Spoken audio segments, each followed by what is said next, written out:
الحمدللہ رب العالمین والصلاة والسلام علی رسولہ الکریم۔ دوستو بھائیو، آج کے اس دور میں جن مصیبتوں، پریشانیوں اور آزمائشوں کا ہر انسان سامنا کرتا ہے، اور ایک طرف آسمانی وبا اور بلا ہمارے سروں پر منڈلا رہی ہے، دوسری طرف موتوں کا سلسلہ نہ رکنے والا لوگوں میں خوف اور دہشت پیدا کر رہا ہے، تیسرا وقت کی ضرورت، لوگوں کی معاشی حالت، بھوکمری اور بہت ساری پریشانیوں سے آدمی ٹینشن میں ہے۔ اس ٹینشن کو کم کرنے کے لیے ایک چیز آپ کو سیکھنی پڑے گی کہ اپنے آپ کو پرسکون رہنا سیکھیے۔ اپنے آپ کو اطمینان اور سکون کے ساتھ زندگی گزارنے کے لیے ایک کام کرنا پڑے گا جس کو نبی کریم صلی اللہ علیہ وسلم نے ہمیں تعلیم دیا ہے۔ اللہ کے نبی صلی اللہ علیہ وسلم کے پاس ایک صحابی آتے ہیں اور کہتے ہیں یا رسول اللہ مجھے نصیحت فرمائیے، تو رسول اللہ صلی اللہ علیہ وسلم نے فرمایا لا تغضب، کہا کہ غصہ نہ کرو۔ پھر اس نے کہا اور نصیحت فرمائیے، تو آپ نے فرمایا لا تغضب، تو اس نے پھر کہا کہ یا رسول اللہ مجھے اور نصیحت فرمائیے، تو آپ نے تیسری مرتبہ بھی کہا لا تغضب، غصہ نہ کرو۔ تو دوستو، غصہ کرنا تمام زندگی کے سکون اور قرار کا بنیادی حصہ ہے کہ آدمی اپنے آپ کو ٹینشن میں نہ لائے۔ اور ایک اور حدیث آپ کو سناتا ہوں۔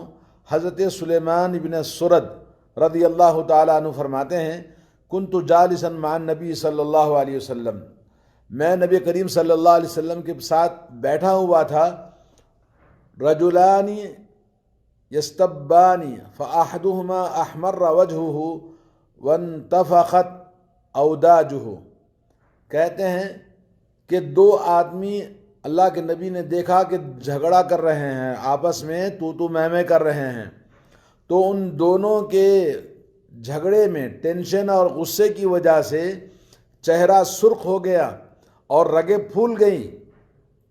اللہ کے نبی صلی اللہ علیہ وسلم نے کیا فرمایا؟ انی لأعلم کلمۃ لو قالها ذهب عنہ ما یجد، کہا کہ میں ایک ایسا کلمہ جانتا ہوں، ایک ایسی چیز جانتا ہوں، اگر وہ اس کو کہہ لے تو اس کے دل میں جو ابھار آ رہا ہے، جو غصے کی وجہ سے ٹینشن ہو رہا ہے، آنکھیں سرخ ہو گئی، چہرہ لال ہو گیا اور رگیں پھول گئیں غصے کی وجہ سے، تو وہ سب چلا جائے گا۔ وہ کیا ہے؟ اعوذ باللہ من الشیطان الرجیم۔ تو اس کا سارا جو کچھ غصے ٹینشن کی وجہ سے پیدا ہوا ہے وہ ختم ہو جائے گا۔ سبحان اللہ العظیم۔ تو دوستو، کتنا آسان علاج ہے۔ اور یہ حدیث صحیح بخاری صحیح مسلم کی حدیث ہے۔ اس حدیث میں نبی کریم صلی اللہ علیہ وسلم نے کیا بتایا کہ پہلی بات تو یہ ہے کہ آدمی لڑنے جھگڑنے سے اپنے آپ کو بچائے۔ کبھی اتفاق ہوتا ہے، آپس میں کسی کا سامنا ہو جاتا ہے، غصہ آ جاتا ہے، تو آدمی کو چاہیے کہ اس بات کو نہ بھولے اعوذ باللہ من الشیطان الرجیم، جیسے ہی غصہ آئے تو فوراً یہ کہنا چاہیے، تو اس کا سارا غصے کا سب ختم ہو جاتا ہے۔ اور اس حدیث میں ایک اور چیز بتاتا ہوں، جو راوی ہیں حضرت سلیمان ابن سرد رضی اللہ عنہ، ان کا نام زمانے جاہلیت میں یسار تھا، اللہ کے نبی نے ان کا نام بدل کر سلیمان کر دیا۔ سبحان اللہ۔ یعنی نام کی اصل سین اس کے اندر بھی ہے، اس کے اندر بھی ہے، لیکن یسار کے معنی دو آتے ہیں، ایک یہ کہ یسار کے معنی لیفٹ سائڈ جی، اور دوسرا یسار کے معنی یسر سے آسانی کے بھی آ سکتے ہیں، مگر نبی کریم صلی اللہ علیہ وسلم نے بہت سارے لوگوں کے ناموں کو تبدیل کیا ہے۔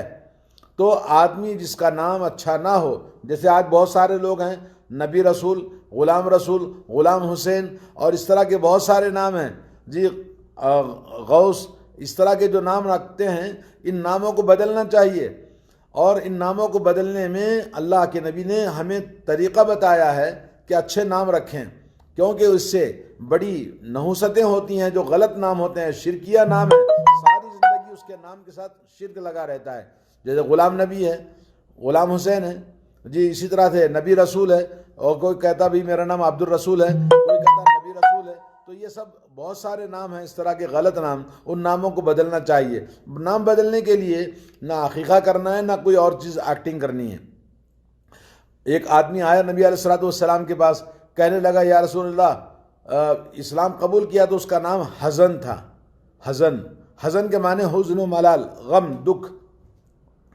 حضرت سعید ابن مسیب کہتے ہیں، جو سید التابعین کہلاتے ہیں، بہت بڑے تابعی ہیں، کہتے ہیں کہ میرے دادا نے اسلام قبول کیا تھا، نبی کریم صلی اللہ علیہ وسلم نے ان کا نام جب حزن دیکھا تو کہا نام بدل دو، نام اچھا نہیں ہے. انہوں نے کہا کہ یا رسول اللہ میرے ماں باپ نے جو نام رکھا ہے وہ میرے لیے کافی ہے، مجھے بدلنے کی ضرورت نہیں ہے. تو نبی علیہ الصلوۃ والسلام کی بات کو نہیں مانی. تو ان کے پوتے جو بہت بڑے تابعی ہیں کہتے ہیں کہ میرے دادا نے نبی کی بات نہیں مانی، جس کی وجہ سے ہمارے خاندان میں ہمیشہ دکھ، غم اور مشکلات برابر چل رہی ہیں. تو اس طرح سے آدمی کو چاہیے کہ اللہ تعالیٰ کے دین کو سمجھیں، اپنا عقیدہ، اپنا ایمان درست کریں. آئیے ایک اور حدیث سناتا ہوں. حضرت ابو ہریرہ رضی اللہ تعالیٰ عنہ فرماتے ہیں کہ نبی کریم صلی اللہ علیہ وسلم نے فرمایا لیس الشدید بالسرعۃ انما الشدید الذی یملک نفسہ عند الغضب. کہا کہ وہ پہلوان نہیں ہے جو کسی کو پچھاڑ دے، یعنی وہ آدمی پہلوان نہیں ہے جو کسی کو غصے میں کیا کرے، اٹھا کے پٹک دے. وہ پہلوان نہیں ہے. پہلوان وہ ہے جو غصہ آئے، ٹینشن آئے تو اپنے آپ کو کنٹرول کرے. اپنے آپ کو کنٹرول کرنا غصے کے وقت میں، یہ سب سے بڑی پہلوانی ہے اور یہ سب سے بڑی کامیابی ہے. انسان کی طاقت اور قوت یہی ہے کہ انسان اپنے آپ کو کنٹرول کرے. تو دوستو یہ جو حدیث ہے اوپر والی کہ اللہ کے نبی نے کہا اعوذ باللہ من الشیطان الرجیم کہنا چاہیے غصے کے وقت میں، اور دوسرا یہ کہ آپ نے ہمیں تعلیم دی ہے کہ آدمی اپنے آپ کو ہمیشہ اپنے قابو میں رکھے. آئیے ان حدیث سے جو باتیں معلوم ہوتی ہیں. پہلی بات تو یہ کہ شیطان انسان کو ہمیشہ اس کوشش میں رہتا ہے کہ اس کو غصہ دلائے، اس سے گناہ سرزد ہوں اور اس کو بھٹکا دے اور سزا کا مستحق قرار دے. تو اس لیے ہمیشہ گناہوں میں، نافرمانیوں میں غصے کی وجہ سے اس کو لگا دیتا ہے. نمبر 1. نمبر 2 یہ ہے کہ انسان کے اندر شیطان کے داخل ہونے کے بہت سارے راستے ہیں. ان راستوں میں سے سب سے آسان راستہ کیا ہے؟ آدمی کو غصہ دلانا ہے. اور جب غصہ داخل ہو جاتا ہے تو انسان ایسی حرکتیں کرتا ہے، ایسے کام کرتا ہے جو بعد میں رسوائی اور شرمندگی کا سبب ہوتا ہے، اور بہت ساری چیزیں اس غصے کی وجہ سے انسان کھو دیتا ہے.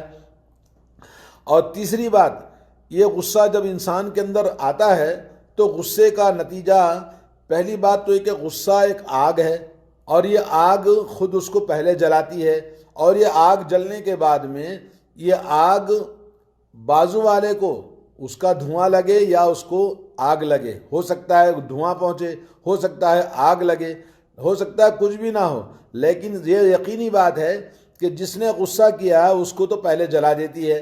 تو یہ بات ذہن میں رکھیں، ہمیشہ کبھی بھی غصہ نہیں کرنا جی، یاد رکھیں جی. اور تیسری بات یہ ہے کہ غصے کی حالت میں انسان کیا کرتا ہے؟ بہت سارے کام کرتا ہے. بہت سارے لوگ ہیں جو بیوی کے ساتھ جھگڑا کرتا ہے تو بولے دھمکی دیتا، غصے میں کیا بولتا ہے؟ طلاق دیتا ہوں. اور بیوی کی تھوڑی موٹی غلط فہمی کی وجہ سے، اس لیے اللہ تعالیٰ نے فرمایا یا ایھا الذین آمنوا اجتنبوا کثیرا من الظن، اے ایمان والو بدگمانی سے بچو. بہت زیادہ بدگمانی نہیں کرنا، کیونکہ بدگمانی سب سے بڑا جھوٹ ہے، غلط فہمی سب سے بڑا جھوٹ ہے. تو آدمی غلط فہمی کی وجہ سے بیوی کو طلاق دے دیتا ہے، غصے میں آتا ہے، جھگڑا کرتا ہے. میاں بیوی کے جو جھگڑے ہوتے ہیں ان دونوں میں سب سے بڑا سبب کیا ہے؟ غصہ ہے. ادھر بیوی کو ٹینشن ہوتا ہے، ادھر میاں کو ٹینشن ہوتا ہے. ہمیشہ یہ سوچنا چاہیے گھر کو جنت بنانے میں سب سے بڑا ہاتھ عورت کا ہوتا ہے. عورت کو کبھی غصہ نہیں ہونا چاہیے. جب عورت اپنے سسرال کے گھر آ گئی ہے تو اس کا اپنا گھر ہے، یہ اس کا اپنا سرتاج ہے، یہ اس کی اپنی سب چیزیں ہیں، اس کی اولاد ہے. تو کبھی بھی اپنے آپ کو الگ نہ سمجھے اور اپنے آپ کو ختم کر دیا اس نے اپنے ماں باپ کو چھوڑ کر، تو یہ سب کچھ اس کی دنیا یہی ہے. تو کبھی غصہ نہیں ہونا چاہیے، ورنہ شوہر کو غصہ دلاتی ہے اور شوہر غصہ ہوتا ہے تو یہ بھی غصہ ہو جاتی ہے. نتیجتاً کیا ہوتا ہے؟ بڑی بڑی عمر کے لوگوں نے طلاق دے دی اپنی بیوی کو، جن کے بچے جوان ہیں، 60 سال کی عمر ہو گئی، ایسے لوگوں نے بھی طلاق دی غصے کی وجہ سے. تو یہ سب نقصانات ہوتے ہیں غصے کی وجہ سے. دوستو غصے کی حالت میں یہ آدمی کے جو کچھ ہوتا ہے نا، وہ سب انتہائی مذموم، یعنی بہت ہی بری چیزیں ہیں، بہت ہی بری چیزیں ہیں. اور ان میں سے اس کو ہمیں کنٹرول کرنے کے لیے کیا کرنا چاہیے؟ سب سے پہلے اللہ تعالیٰ سے دعا کرنا کہ اللہ تعالیٰ مجھے میرے غصے کو ختم کر دے. اللہ تعالیٰ میرے اندر بے جا غصہ جو آتا ہے بالکل گیس کی طرح ابھر کے آتا ہے, تو اللہ سے دعا کرنا کہ اللہ تعالیٰ میرے غصے کو مجھ سے کم کر دے. اور نبی نے کیا دعا سکھائی؟ اعوذ باللہ من الشیطان الرجیم.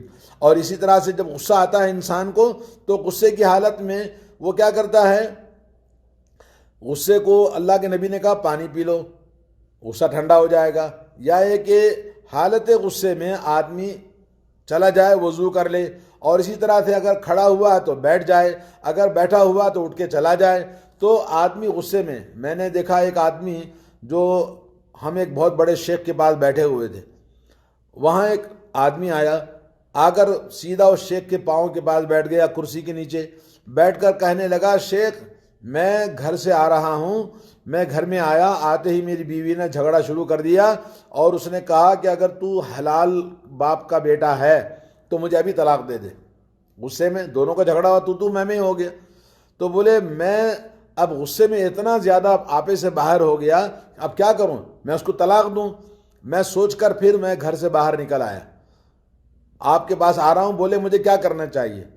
تو آدمی کو غصے میں الگ ہو جانا چاہیے, اور بیوی کو چاہیے کہ جب شوہر غصہ ہو تو بالکل خاموشی اختیار کر لے, تاکہ غصے کے بدلے میں آگ کے بدلے میں آگ نہیں, آگ کے بدلے میں آگ, نتیجتاً سب کچھ جل جاتا ہے, اور اس کا اثر بچوں پہ بڑا برا ہوتا ہے, اور بچوں کی تربیت پہ اثر پڑتا ہے. ماں باپ کو سوچنا چاہیے کہ اپنے بچوں پہ ان کے سامنے جھگڑا کرنا اور ان کے سامنے غصہ کرنا بہت بری بات ہے, خاندان تباہ ہو جاتا ہے. ایسے بہت سارے ہزاروں نمونے ہیں کہ بچوں کے دلوں میں ماں باپ کے لیے نفرت ہوتی ہے, جو اس طرح کے غصہ دونوں ہمیشہ تو میں کرتے رہتے ہیں. تو دوستو, یہ جب بات آپ کے سامنے آئی تو آپ نے اس بات کو سمجھا کہ غصہ ختم ہوتا ہے, بعد میں دیکھتے ہیں گھر جل گیا, برباد ہو گیا, نقصانات ہمارے سامنے موجود ہیں. غصے میں توڑ پھوڑ کر دیا, غصے میں کسی کو بول دیا, رشتہ داریاں ٹوٹ گئیں, اس کا دل ناراض کر دیا, اور فلاں کو اپنے سے دور کر دیا, بہت سارے تعلقات ختم ہو گئے, دوستیاں ختم ہو جاتی, رشتہ داریاں ختم ہو جاتی ہیں. یہ سب نقصانات ہیں. اس لیے ہم کو ایک اچھے ایمان والے, ایک اچھے مسلمان کے لیے نبی علیہ الصلوۃ والسلام کی سنتوں کو سمجھنا اور اپنے عمل کرنے کی کوشش کرنا. اللہ تعالیٰ سے دعا ہے کہ اللہ تعالیٰ مجھے اور آپ کو توفیق عطا فرمائے. ہر طرح کے شیطانی ہتھ کنڈوں سے اپنے آپ کو بچانا ہے. ان الشیطان لکم عدو فاتخذوه عدوا, شیطان تمہارا بہت بڑا کھلا دشمن ہے, اس دشمن سے ہمیشہ بچے رہنا اور آگاہ رہنا. اللہ تعالیٰ ہم سب کو شیطان کے شر سے محفوظ رکھے. السلام علیکم ورحمۃ اللہ وبرکاتہ.